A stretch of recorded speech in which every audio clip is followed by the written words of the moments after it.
শিক্ষক নিয়োগ দুর্নীতি মামলায় জেল হেফাজত শেষে আজ ফের আলিপুর স্পেশাল সিবিআই আদালতে আনা হলো জীবনকৃষ্ণ সাহা সহ মোট 6 জনকে।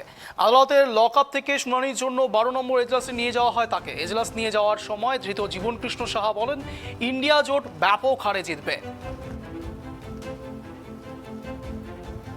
এই বিষয়ে বিস্তারিত জানবো এই মুহূর্তে আমাদের সঙ্গে আমাদের প্রতিনিধি রয়েছে অপ্রদীপ। যেটা জানা যাচ্ছে যে ইতিমধ্যেই জীবনকৃষ্ণকে নিয়ে আসা হয়েছে আদালতে এবং তিনি সরাসরি যা বলছেন যে ইন্ডিয়া জোট ব্যাপক হারে জিতবে। এই যে জেলে থাকা অবস্থাতেও এই যে মনের জোর কি এফেক্ট ফেলতে পারছে, কি এফেক্ট ফেলছে?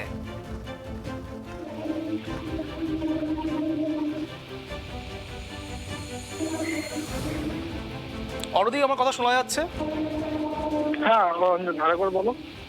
হ্যাঁ, যেটা জানা যাচ্ছে এই মুহূর্তে যে রিপোর্ট আদালতে পেশ করা হয়েছে, জীবনকৃষ্ণকে শেষ হয়েছে জেল হেফাজতের মেয়াদ জানা যাচ্ছে, তো তার মধ্যেও তার এই মনোবল যে ইন্ডিয়া জোট জিতবে, কি জানা যাচ্ছে?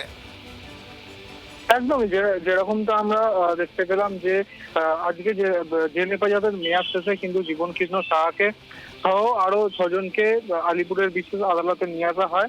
সেখানে যখন আলিপুর আদালতের কোর্ট লকআপ থেকে তাকে এজলাসে নিয়ে যাওয়া হচ্ছিল, তখন তিনি বলেন যে ইন্ডিয়া ব্যাপক হারে জিতবে।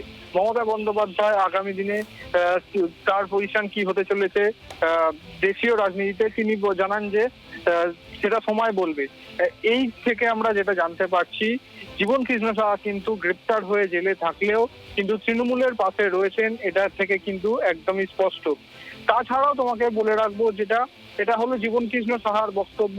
তাছাড়াও আলিপুর কোর্টে শুনানি পর্বে কি হলো সেটা তোমাকে জানিয়ে রাখবো। আলিপুর কোর্টে কিন্তু ক্ষুব্ধ হয়েছেন বিচারক সিবিআই এর ওপরে। এই যে মামলা চলছে সেই মামলায় কিন্তু একাধিক অসঙ্গতি দেখা যাচ্ছে সিবিআই এর শুনানিতে। সিবিআই যেটা বলছে যে আমরা তো সিবিআই কে আপনাদের এক প্রশ্ন করা হচ্ছে, বিচারক কিন্তু সিবিআই কে বলছেন আপনাদের এক প্রশ্ন করা হচ্ছে, উত্তর আর এক দিচ্ছেন। কেউ বাইরে ঘুরে বেড়াচ্ছেন, কেউ জেলে দিনের পর দিন কাটাচ্ছেন। বেশ কিছু লোকের নামে চার্জশিট হয়েছে, তার মধ্যে 2টি নাম কিন্তু বিচারক আজকে উল্লেখ করেছেন, সমরজিৎ আচার্য এবং পর্ণা বসু। তাদের বিরুদ্ধে কোনো ব্যবস্থা নেওয়া হচ্ছে না। গ্রেপ্তারি কিন্তু করা হয়নি তাদের এখনো পর্যন্ত। কেন তারা দিনের পর দিন বাইরে থাকবেন? কিছু লোক জেলের ভিতরে থাকবে, আপনারা মনে হচ্ছে আপনাদের কোনো কাছে সদুত্তর নেই। কোর্টে কিন্তু বিচারক সিবিআই এর ওপর চরম অসন্তোষ প্রকাশ করেছেন। ইতিমধ্যে কিন্তু শুনানি পর্ব শেষ হয়েছে, এখনো কিন্তু অর্ডার রিজার্ভ রয়েছে। আমরা যেমনটা জানতে পারছি, জীবনকৃষ্ণ সাহার তরফে আজকে আইনজীবী আদালতে জামিনের আর্জি করেছেন। সেই জামিনের আর্জি কিন্তু অর্ডার কিন্তু স্থগিত রয়েছে। পরবর্তী ক্ষেত্রে যখন অর্ডার বেরোবে তখন আমরা দেখতে পাবো যে জামিন হচ্ছে কি আদৌ আজকে জীবনকৃষ্ণ সাহার, নাকি তাকে আবারও জেল হেফাজতে যেতে হচ্ছে, সেটাই দেখার বিষয় হবে। অঞ্জন, ধন্যবাদ তোমাকে। জানালো আমাদের প্রতিনিধি ইতিমধ্যেই যে এই বিষয় নিয়ে জীবনকৃষ্ণ সরাসরি তাকে আদালতে আজকে পেশ করা হয়েছে এবং যথেষ্ট ক্ষুব্ধ বিচারপতি। তার কারণ সিবিআই এর এই বিভিন্ন রকম যে কার্যকলাপের মধ্যে অনেকগুলো অসঙ্গতি প্রকাশ পাচ্ছে, সেই অসঙ্গতি নিয়েই কিন্তু বিচারপতি ইতিমধ্যে ক্ষুব্ধ। তার কারণ কেউ বাইরে থাকছে আর কেউ জেলের ভেতরে। এই দুরকম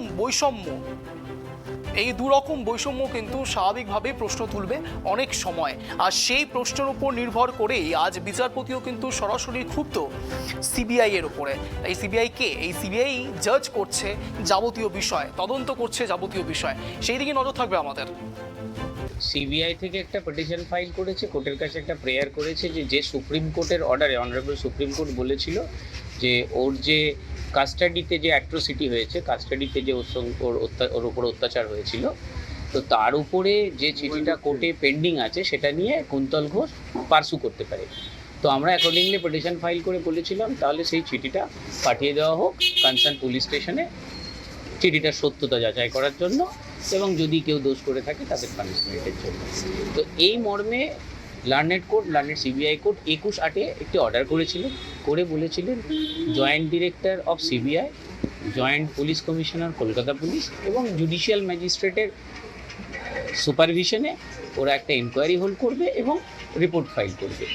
আজকে সিবিআই একটি পিটিশন ফাইল করে বলছে যে ওনারা ক্লারিফিকেশনের জন্য গেছে সুপ্রিম কোর্টে এবং সেখানে ওনারা বলেছেন যে অলরেডি অনারেবল হাইকোর্ট এটা ম্যাটারটার উপরে সিজড অফ, উনি অনারেবল হাইকোর্ট দেখছেন। তো আমরা পয়েন্ট আউট করেছি কোর্টের কাছে যে অনারেবল হাইকোর্টের কাছে এই ম্যাটার কোনো রকম পেন্ডিং নেই। অনারেবল হাইকোর্টের অর্ডারের এগেনস্টে যেটা সুপ্রিম কোর্টে যাওয়া হয়েছিল, সুপ্রিম কোর্ট সেই অর্ডার অলরেডি ডিসপোজ অফ করেছে এবং সিবিআই কোর্টকে ডাইরেকশন দিয়েছিল এবং আমাদের উপর ডাইরেকশন ছিল যে আমরা যাতে ওটাকে পারসু করি।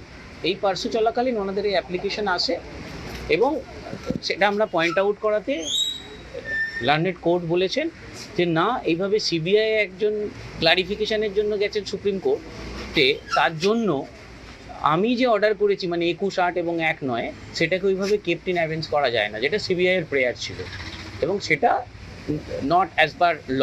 এবং এটা আমাদেরও আর্গুমেন্ট ছিল যে লার্নেড কোর্ট যেটা অর্ডার করেছেন সেই অনুযায়ী ইনকোয়ারি করে রিপোর্ট সাবমিট করতে হবে। তো ওনাদের পিটিশনটাকে ডিসপোজ অফ করেছে, so it can be termed as a reject. Mamata বন্দ্যোপাধ্যায়ের ভূমিকা কি হবে সেটা সময় বলবে। লাইটটা কমা, লাইটটা অফ কর, নাই লাইটটা অফ কর, আরে লাইটটা অফ কর। দর্শকের রাস্তা দেখাবে। মমতা বন্দ্যোপাধ্যায়ের ভূমিকা কি হবে সেটা সময় বলবে। লাইটটা কমা, লাইটটা অফ কর, নাই লাইটটা অফ কর, আরে লাইটটা অফ কর। দর্শকের রাস্তা দেখাবে।